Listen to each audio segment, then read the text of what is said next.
Hey, I'm Jackson Kennedy. I'm running for Executive Vice President, and I use he, him, his pronouns. Number one priority is breaking down barriers to entry. I think that there's so many things at this university that would be able to strike passion in people, but they're not exposed to them in time. I have a lot of friends who transferred into Pratt way too late, and they really missed out on a lot of great opportunities. So I think that the best way to really know if something's for you is to actually be in the room and try it yourself, whether that means watching a professor or a student present on their research.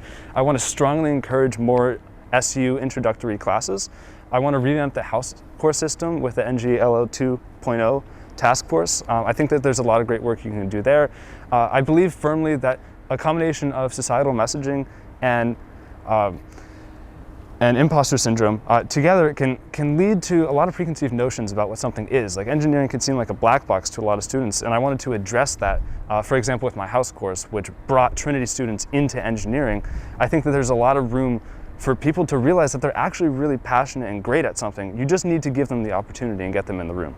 Sure, so I'm really proud of that house course. I spent a lot of time on that. Also, I think that there have been a lot of other smaller projects. I've been working with Dr. Sechelle Ford and the Duke Life exec team to bring a permanent loaner program for first-gen low-income students at Duke to provide them with laptops, because when COVID hit, we saw a lot of existing inequalities exacerbated across the country, but specifically, a lot of my friends at Duke actually didn't own a laptop personally and were forced to study in public computer labs. I think that's a huge problem and a lot of inequity there. And I really value being able to study in private, and I couldn't function having to constantly work in computer labs. I think that every student should have access to a laptop regardless of their financial situation. So when COVID hit, that became absolutely impossible. So there was a short-term fix, but I wanted to work to provide a more sustainable long-term fix. So I was really proud of how I worked directly with Life Exec and included them at all steps on the process, making sure that I was solving the problems that actually existed rather than what I thought existed. And to do that, you really have to communicate.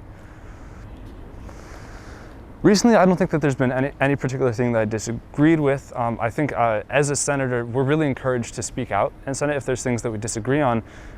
One stance that I did take, there was a student group named Young Life, and this wasn't going to pass through immediately anyway, but I offered a speech of opposition to their chartering because they had a discrimination clause in their constitution about where they were defining any non-heterosexual activity, any LGBTQIA activity as sexual misconduct, which I've found antithetical to the values of this university, and especially not a group we should be chartering. At the same time, I then realized that I actually had friends in Young Life who I thought are excellent people and in no way homophobic or discriminatory like that. But it still stands. That's not the letter of the law that we want to agree to. So that was a stance that I took because I believe in being an active ally like that. But to be very clear, that was not DSG pushing that forward. That was our stance as senators to talk about that. Man, as an engineer, the collab makes me so happy. Whenever I go there, it's filled with my friends. You can hear the buzzing of the 3D printers. It just feels productive, and it just makes me happy every time.